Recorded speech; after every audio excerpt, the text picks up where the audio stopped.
તારીખ 22મી ફેબ્રુઆરી 2021 પ્રથમ શાસ્ત્ર પાઠ સંત પીતરના પ્રથમ પત્રમાંથી પાઠ અધ્યાય 5મો કલમ 1 થી 4 સુધી। હવે હું તમારામાંના વડીલોને શિખામણના બે બોલ કહેવા માંગુ છું। હું પણ એક વડીલ છું। ખ્રિસ્તે વેઠેલા દુઃખો મેં નજરે જોયા છે અને પ્રગટ થનાર મહિમામાં મારો પણ ભાગ છે। ઈશ્વરે તમને જે ઘેટાનો ઝોક સોંપ્યો છે તેના સાચા ગોવાળ થજો અને એ કામ માથે પડ્યું છે એમ સમજીને નહીં, પણ ઈશ્વર ઈચ્છે છે તેમ સ્વેચ્છાએ, કોઈ તુચ્છ લાભને લોભે નહીં, પણ અંતરની ઉલટથી તેની સાર સંભાળ લેજો। તમારી સંભાળમાં સોંપાયેલા ઉપર દોર ચલાવશો નહીં, પણ તમારા જીવનથી તેમને આદર્શ પૂરો પાડજો। અને જ્યારે મુખ્ય ગોવાળ આવશે ત્યારે તમને કદી કરમાય નહીં એવા મહિમાની વિજયમાળા મળશે। એ જ રીતે જુવાનો, તમે વડીલોની આજ્ઞામાં રહેજો અને સૌ એકબીજા પ્રત્યે નમ્રતાભર્યો વર્તાવ રાખજો, કારણ ઈશ્વર અભિમાનીઓથી વિમુખ થઈ જાય છે, પણ નમ્ર ઉપર કૃપા વરસાવે છે। આ પ્રભુની વાણી છે, એ આપણો આધાર છે। પ્રભુ ઈસુ ખ્રિસ્તમાં વાલા બહેનો તથા ભાઈઓ, સારો અને સાચો ગોવાળ પોતાના ઘેટાઓની સાર સંભાળ રાખે છે, તેમના ઉપર નજર રાખે છે, હૃદયપૂર્વક પૂરા અંતરથી, પરાણે કે કમને નહીં।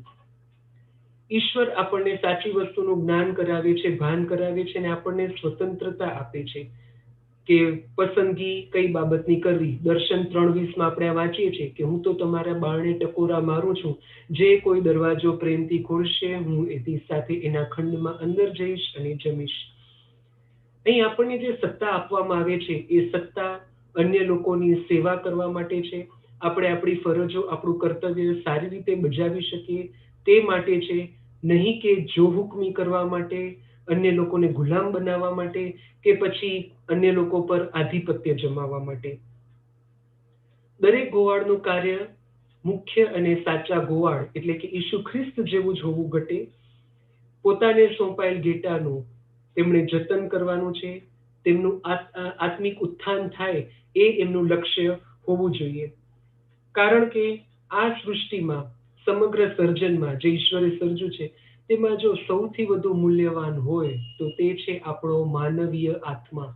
એના મૂલ્યથી વિશેષ બીજા કશાયનું મૂલ્ય આ સર્જનમાં હોઈ શકે નહીં। અને તેથી જ પ્રભુ ઈસુ જ્યારે ક્રૂસારોહણ પછી, ક્રૂસ ઉપર ભારે વેદના પછી તેઓ મૃત્યુ પામતા હતા તે ક્ષણોમાં કહે છે, મને તરસ લાગી છે। યોહાન 19:28। શાની તરસ લાગી હતી પ્રભુને? પાણીની કે પેલા સરકાની કે કોઈ દવાની? ના, મારા, તમારા, આપણા સૌના આત્માઓની। આટલી બધી કિંમત છે માનવીય આત્માઓની, અને આવા એક આત્માઓના તારણને અર્થે જ પ્રભુએ સ્વેચ્છાએ આટલું મોટું બલિદાન આપ્યું હતું। આટલી મોટી કિંમત તેમના પોતાની વેદના દ્વારા, પીડા દ્વારા એમણે આપી હતી। અને તેથી આપણને સોંપાયેલ એક આત્માની કિંમત કે તેનું મૂલ્ય આપણે કદી આંકી શકીએ તેમ જ નથી। અને તેથી ભલા ગોવાળની જેમ દરેક ગોવાળે પોતાના ઘેટાઓને પવિત્ર આત્માના ઝરણા અને ઈશ્વરની પવિત્ર વાણી રૂપી ખોરાક ખવડાવીને તેમની એ આત્મિક ક્ષુધાને, આત્મિક તૃષાને તૃપ્ત કરવાની છે। અને તેથી જ પોતાના ઘેટાઓને એ પવિત્ર આત્માના ઝરણા સુધી લઈ જવા એ તેમની ફરજ છે। ઈશ્વરની વાણી, આ પવિત્ર શાસ્ત્ર તથા ખ્રિસ્ત યજ્ઞ દ્વારા સ્વયં ઈશુ રૂપી આત્મિક ખોરાક આપીને તેમની આધ્યાત્મિક ભૂખને, તેમની આધ્યાત્મિક ક્ષુધા અને તૃષાને छिपावવાની છે। અને આ વસ્તુ માત્ર આપણા ગોવાળો કે આપણા ધર્મગુરુઓ કે ધર્મગુરુ કે આપણા વડા ધર્મગુરુ, માત્ર પોપ કે બિશપ કે માત્ર આપણા પાદરીઓ માટે નથી। આપણે પણ જે લોકો પરિણીત, આપણે અથવા આપણે જે કુટુંબમાં રહે છે અથવા તો જે લોકો પરિણીત છે, જેઓ પોતાના કુટુંબ ધરાવે છે, જેઓ પોતાના કુટુંબમાં વડીલ છે, તેમની પણ આ ફરજ બને છે। માત્ર તેમની દેખરેખ હેઠળ સોંપાયેલા નાના બાળકો કે તમારા પત્ની હોય કે તમારા કુટુંબીઓ હોય, માત્ર તેમની ભૌતિક કે પદાર્થિક જરૂરિયાતો પૂરી કરવી હતી નહીં, પરંતુ તેનાથી વિશેષ પણ તેમની આત્મિક જરૂરિયાતોનું ધ્યાન રાખવું। અને તે રીતે તમે પણ તમારા કુટુંબના ગોવાળ છો, કારણ કે આ બિશપ શબ્દનો, પાસ્ટર શબ્દનો અર્થ જ થાય છે ગોવાળ। અને જે રીતે ગોવાળ સિંહ સામે લડીને પણ પોતાને ઘેટાને બચાવે છે, બરાબર એ જ રીતે આપણે આ સંસાર રૂપી, સ્થૂળ વૃત્તિ રૂપી સિંહથી આપણા ઘેટાનું રક્ષણ કરવાનું છે। તો આજે ખાસ આપણે આ બાબતે ચિંતન મનન કરીએ કે મારા જીવનની ફરજ કે કાર્યો છે એ હું પરાણે કરું છું કે પછી રાજી ખુશીથી, સ્વેચ્છાએ, દિલ દઈને.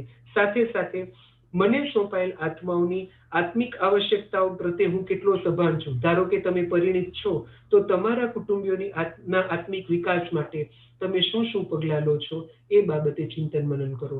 અને આ સાચો ગોવાળ અને એ જ સંત પીટર એ કેવા હતા અને એ શું છે તે આજના શુભ સંદેશમાં વધુ સ્પષ્ટ થશે. આજનો શુભ સંદેશ સંત માથીકૃત શુભ સંદેશમાંથી પાઠ લેવામાં આવ્યો છે. અધ્યાય 16, કલમ 13મી થી 19મી સુધી. કૈસરિયા ફિલિપીના પ્રદેશમાં પહોંચ્યા પછી ઈશુએ પોતાના શિષ્યોને પૂછ્યું, માનવ પુત્ર કોણ છે? એ વિશે લોકો શું કહે છે? તેમણે જવાબ આપ્યો, કેટલાક કહે છે કે સ્નાન સંસ્કારક યોહાન, કેટલાક કહે છે કે એલિયા, તો વળી બીજા કહે છે કે ઇર્મિયા અથવા કોઈ બીજા પૈગંબર. ત્યારે ઈશુએ પૂછ્યું, પણ તમે શું કહો છો? હું કોણ છું? શિમોન પીતરે જવાબ આપ્યો, આપ તો ખ્રિસ્ત છો, ચેતન સ્વરૂપ ઈશ્વરના પુત્ર. એટલે ઈશુએ કહ્યું, યોના પુત્ર સિમોન, તું બળભાગી છે, કારણ કોઈ માણસે નહીં પણ મારા પરમપિતાએ તને આ સત્ય જણાવ્યું છે. અને હવે હું પણ તને કહું છું કે તારું નામ પીતર એટલે ખડક છે, અને એ ખડક ઉપર હું મારા ધર્મસંઘની ઇમારત ચણનાર છું, અને એની આગળ મૃત્યુનું પણ કંઈ ચાલશે નહીં. હું તને ઈશ્વરના રાજ્યની ચાવીઓ સોંપીશ, અને તું જેની જેની પૃથ્વી ઉપર બંધી કરીશ તેની ઈશ્વર તરફથી પણ બંધી કરવામાં આવશે, અને તું જેની જેની પૃથ્વી ઉપર છૂટ આપીશ તેની ઈશ્વર તરફથી પણ છૂટ આપવામાં આવશે. આ પ્રભુની વાણી છે, એ આપણો આધાર છે. અહીં આપણને ઈશુનું એક સુંદર પાસું નજરે પડે છે. પ્રભુ ઈશુ હંમેશા સંવાદ કરવામાં માનતા કે તમે શું કહો છો, લોકો મારા વિશે શું માને છે.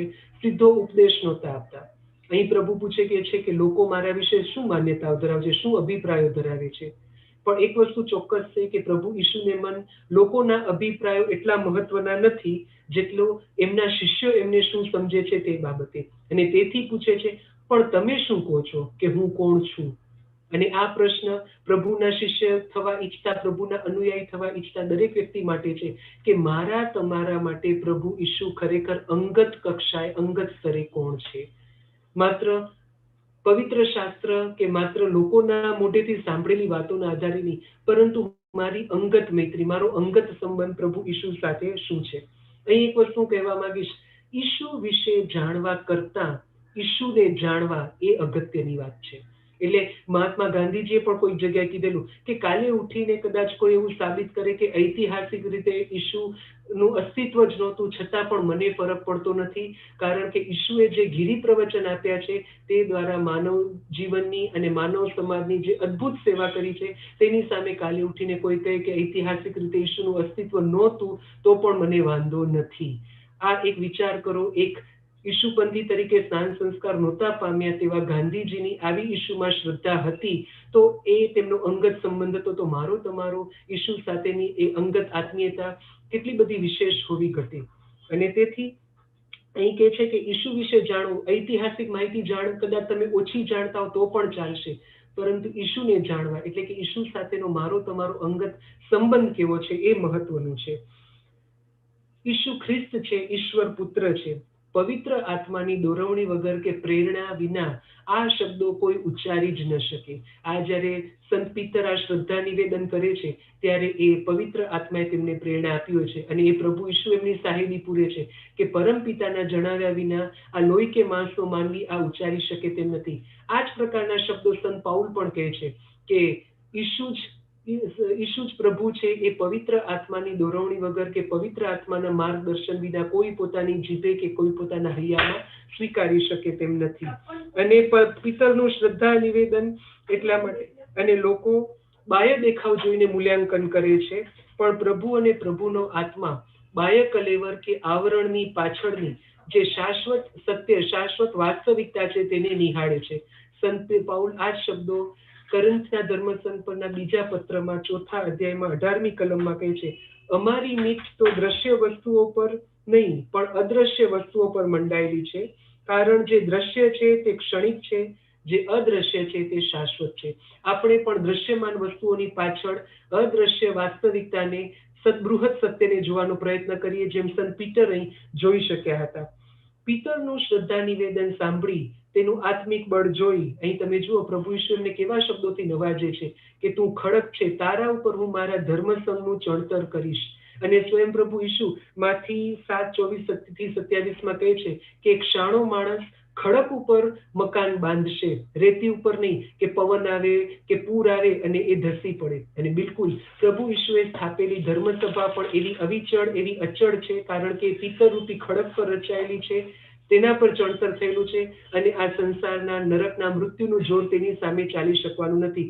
સાથે સાથે એ પણ યાદ રાખો, પ્રભુએ સ્થાપેલી ધર્મસભા એક જ છે, અને પિત્તર ઉપર સ્થપાયેલી ધર્મસભા જ સત્ય ધર્મસભા છે. સભાઓ નથી, એક જ ધર્મસભા છે, અને તે મજબૂત પણ છે. અને આ જ પિત્તરના પાયા ઉપર રચાયેલી ધર્મસભાને પ્રભુ ઈશુએ આત્મિક સંપત્તિના રહસ્યોની ચાવી આપી છે. અને તેથી આ પિત્તર ઉપર સ્થપાયેલી પ્રભુ ઈશુની ધર્મસભાને એ એની એ સર્વોચ્ચ કર્તવ્ય છે, અને એનો એ મૂળભૂત અધિકાર પણ છે કે સમગ્ર માનવજાતને એ શ્રદ્ધા, આધ્યાત્મિકતા, સામાજિક, નૈતિક બાબતોમાં સંપૂર્ણ સત્ય તરફ દોરી જાય. તો આજે આપણે ખાસ એ બાબત પર ચિંતન મનન કરીએ કે ઈસુ ખ્રિસ્ત અંગત રીતે મારા માટે કોણ છે. સાથે સાથે સ્થૂળ શરીરમાં રહેલ અદ્રશ્ય આત્મા અને તેના કલ્યાણની હું કેટલી ચિંતા કરું છું, તે બાબતે હું કેટલા પ્રયત્ન કરું છું.